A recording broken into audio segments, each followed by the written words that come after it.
नमस्ते बिहार। मैं हूं सुनील बॉबी और आप इस समय देख रहे हैं अपना खास कार्यक्रम बिहार समाचार, जहां बातें करते हैं बिहार की, खबरें होती है बिहार की खबरों के साथ साथ देश दुनिया में क्या कुछ चल रहा है तमाम खबरों से हम आपको कराते हैं अपडेट। बिहार में शिक्षा रोजगार का क्या है हाल और गाँव की सरकार को लेकर क्या कर रही है बिहार सरकार, तमाम खबरों से हम आपको कराते हैं अपडेट।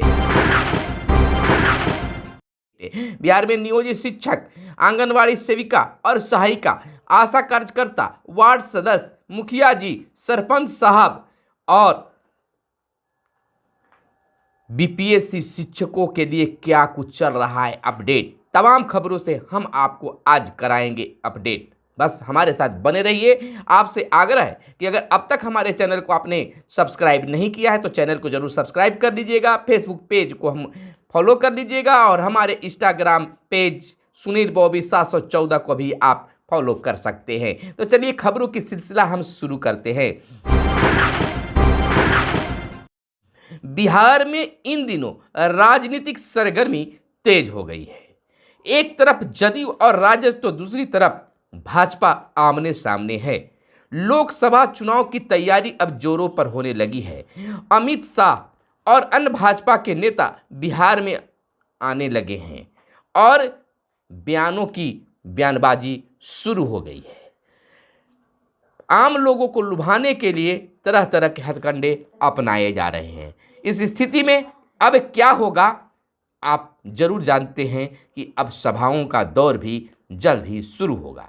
कई राज्यों में चुनाव है, उस चुनाव के बाद पूर्णतः लोकसभा चुनाव को लेकर लोग लग जाएंगे। इंडिया गठबंधन की क्या स्थिति है वह भी तेज रफ्तार से शुरू हो जाएंगे। तो हम इधर आंगनवाड़ी सेविका और सहायिका को लेकर हम बता दें कि आंगनवाड़ी सेविका और सहायिका पर जो पटना में आंदोलन किया गया था, तेजस्वी यादव के जन्मदिन के अवसर पर राजद कार्यालय पर जो उनका धरना प्रदर्शन और अपनी मांगों को लेकर वहां पहुंचे थे, जहां वाटर कैनल का भी प्रयोग किया गया था पुलिस कर्मियों के द्वारा, उन्हें खदेड़ दिया गया था आंगनवाड़ी सेविका और सहायिकाओं को। अलबत्ता उन पर अब केस भी दर्ज हो गया है। 2000 से अधिक लोगों पर केस दर्ज हुए हैं। तो यह एक बहुत बड़ी खबर है आंगनवाड़ी सेविका और सहायिका को लेकर। तो इसी से जुड़ी एक और खबर निकलकर सकारात्मक आई है कि सेविका और सहायिका से वार्ता करे सरकार। यानी कि बीते दिन वामपंथी दलों सीपीआईएम और सीपीआईएमएल के राज्य नेतृत्व की बैठक सीपीआईएम राज्य कार्यालय जमाल रोड पटना में हुई। बैठक की अध्यक्षता सीपीआई के राज्य सचिव राम नरेश पांडे ने की। बैठक में बिहार में 46 दिनों से संघर्षरत आंगनवाड़ी सेविका और सहायिकाओं की आंदोलन के प्रति राज्य सरकार की भूमिका के प्रति क्षोभ व्यक्त किया गया। नेताओं ने कहा कि नेतृत्वकारी प्रतिनिधियों से तत्काल वार्ता सरकार करे और सम्मानजनक हल भी निकाले। सभी निलंबित सेविका और सहायिकाओं को निलंबन सरकार तत्काल वापस ले और उन पर भी जो भी कार्रवाई हुई है, एफआईआर हुई है, वो तमाम चीज़ों को सरकार वापस ले। इधर सेविका और सहायिका की बात कर ले तो प्रखंड स्तर पर और जिला स्तर पर सेविका और सहायिका आंदोलन की रूपरेखा तैयार करने में एक बार फिर जुट गई है और छठ बाद फिर से आंदोलन की शुरुआत होगी। लेकिन इस बार कुछ अलग होने की संभावना है। जहां सड़क पर है तो वहीं सदन पर भी बात आएगी और कोर्ट में भी जाने की प्लानिंग हो रही है। तो अगली बड़ी खबर हम आपको बता दें कि त्याग पत्र के बाद देखिए बीपीएससी परीक्षा का दौर चल रहा है, जिसमें नियोजित शिक्षक भी भाग लिए थे और ले रहे हैं, फॉर्म भर रहे हैं। इसको लेकर त्याग पत्र के बाद ही पूर्व नियोजित शिक्षकों को योगदान का मौका दिया जाएगा। यानी कि बिहार के 1,20,000 नवनियुक्त शिक्षकों को पहले की नौकरी छोड़नी होगी। शिक्षा विभाग के आदेश में साफ कर दिया गया है कि योगदान के पहले उन्हें पूर्व की नौकरी का त्याग पत्र दे देना होगा। एनओसी भी जमा करनी होगी। इस प्रमाण पत्रों के साथ नवनियुक्त शिक्षकों को 30 नवंबर तक योगदान करने की हिदायत दी गई है। अब भारत सरकार के बाद नेपाल सरकार ने भी टिकटॉक पर प्रतिबंध लगा दिया। यानी कि नेपाल सरकार ने सोमवार को चीन के स्वामित्व वाले सोशल नेटवर्किंग मंच टिकटॉक को यह कहते हुए प्रतिबंधित करने का फैसला किया है कि सामाजिक सद्भाव पर इसका नकारात्मक असर पड़ रहा है। इधर दिव्यांगों के लिए लगेज गार्ड बोगी में सीट आरक्षित होगी, यानी कि रेलवे ने दिव्यांगजनों को गार्ड में डिब्बों में 4 वर्थ का कोटा आरक्षित रखने के निर्देश दिए हैं। तो बिहार की राजनीति में बहुत कुछ इन दिनों चर्चा का विषय बना हुआ है। जीतन राम मांझी ने सपने में भी सीएम बनने का नहीं सोचा होगा। जदयू के वरिष्ठ नेता व भवन निर्माण मंत्री अशोक चौधरी का कहना है।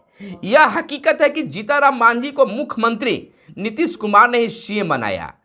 वे तो सपने में भी नहीं सोचे होंगे कि सीएम बनेंगे। यह बात जो है अशोक चौधरी ने कही है, यह बिल्कुल। लेकिन इसी के संदर्भ में जीतन राम मांझी ने कहा है कि दलित मुद्दा उठाने पर पीएम बधाई के पात्र है। आभार जताया है जीतन राम मांझी ने, यानी कि हम सेकुलर के संस्थापक व संरक्षक जीतन राम मांझी ने प्रधानमंत्री नरेंद्र मोदी को दलित अपमान के मुद्दे को सार्वजनिक मंच से उठाने के लिए धन्यवाद दिया है।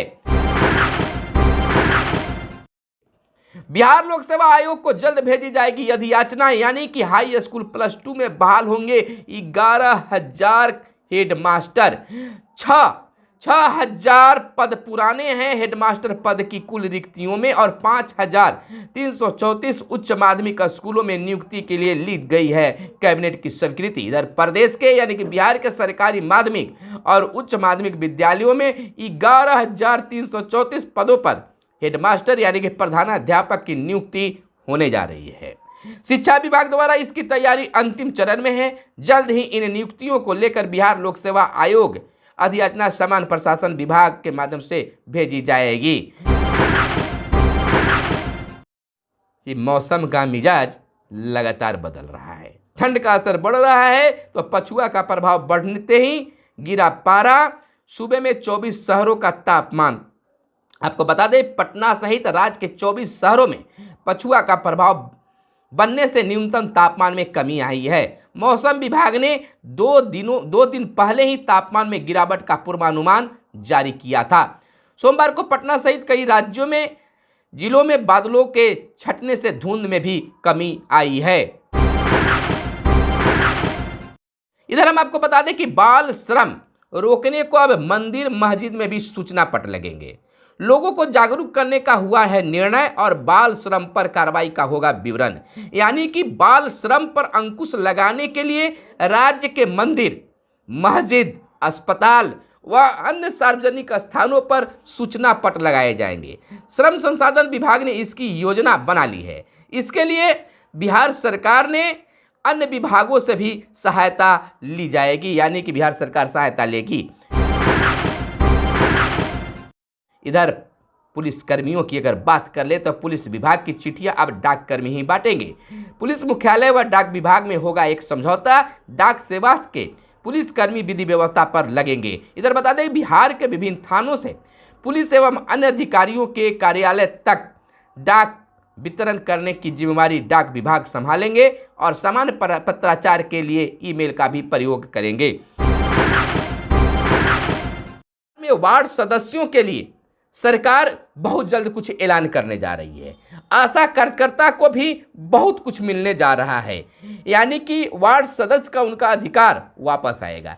जिस प्रकार से मुखिया जी के लिए अधिकार का हनन मार रहे हैं, मुखिया जी खुद के अधिकार का हनन मार रहे हैं और लगातार संघर्षरत हैं, योजनाएं बाधित होने की भी बात कर रहे हैं, तो सरकार भी मुखिया जी के संबंध में सोच रही है।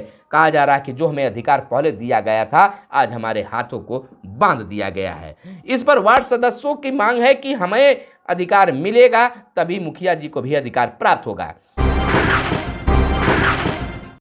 इधर दीपावली बीत गई तो दीपावली बाद पटना समेत 1 दर्जन जिलों की हवा जो है जहरीली हो गई है। प्रदूषण का प्रकोप बढ़ गया है। तो लगातार बिहार में प्रकोप बढ़ते जा रहा है। इधर बात कर ले ईंट भट्ठों की, तो बिहार के ईंट भट्ठों पर बनेगा पालना घर। यानी बिहार के ईंट भट्ठों पर बच्चों के लिए क्रेज यानी पालना घर खोले जाएंगे। इसमें 6 वर्ष से कम उम्र वाले बच्चों को रहने की व्यवस्था होगी। इसके साथ ही साथ प्री स्कूलिंग की सुविधा भी उपलब्ध रहेगी। श्रम संसाधन विभाग ने इसके लिए कार्य योजना बनानी शुरू भी कर दी है। इस काम में सरकार के अन्य विभाग, समाज कल्याण, स्वास्थ्य विभाग आदि भी मदद करेंगे, यानी कि इनकी भी मदद ली जाएगी। एकीकृत बीएड एमएड डिग्री वाले भी अब बन सकेंगे शिक्षक। 6 से कक्षा 8 के अभ्यर्थियों की संशोधित अर्हता जारी। 19 मई 2023 के आदेश को संशोधित भी किया गया है। शिक्षा विभाग के कक्षा 6 से 8 स्नातक कोटि के शिक्षक अभ्यर्थियों के लिए संशोधित अर्हता जारी की है। शिक्षा विभाग ने कहा है कि पूर्व में निर्गत अधिसूचना में शिक्षकों की अर्हता को समाहित करते हुए 19 मई 2023 के आदेश को संशोधित किया गया है। मतदान कर्मी के लिए चुनाव नजदीक आ रहे हैं। लोकसभा का चुनाव नजदीक आ गया है। इसके लेकर अब कार्य योजना बनना शुरू हो गया है। कार्य शुरू भी हो गए हैं। मतदान कर्मियों का डाटाबेस बनेगा, यानी आगामी लोकसभा आम चुनाव में 2024 में सभी मतदान कर्मियों का डाटाबेस तैयार किया जाएगा। सोमवार को बिहार के मुख्य निर्वाचन पदाधिकारी HR श्रीनिवास ने सभी जिलों के जिलाधिकारियों सह जिला निर्वाचन पदाधिकारियों को मतदान कर्मियों का डाटाबेस बनाने का निर्देश जारी कर दिया है। तो अब चुनाव में काफी कुछ अलग होने जा रहा है। और इधर बीपीएससी शिक्षकों की ज्वाइनिंग को लेकर लगातार उलटफेर हो रहे हैं, लेकिन अब तक विद्यालय ज्वाइन नहीं हो पाए। और लेकिन कहा जा रहा है कि 1 से 2 दिनों में, छठ से पहले सभी बीपीएससी नवनियुक्त शिक्षक जो है उनको स्कूलों का आवंटन कर दिया जाएगा और स्कूल जो है वह इसे ज्वाइनिंग के लिए खुले भी रहेंगे। तो इस तरह से बीपीएससी शिक्षकों के लिए एक बड़ी ऑफर है। लेकिन दुख की बात वह जता रहे हैं बीपीएससी शिक्षक कि छठ जैसे महान पर्व पर भी हम ड्यूटी में लगे हुए हैं, अपने स्कूल के चयन के लिए इंतजार कर रहे हैं। तो ये थी आज की खास प्रमुख खबरें। कैसा लगा जरूर बताइएगा कमेंट करके। कैमरे के पीछे मिस्टर साहिल। धन्यवाद। जय हिंद, जय भारत, वंदे मातरम।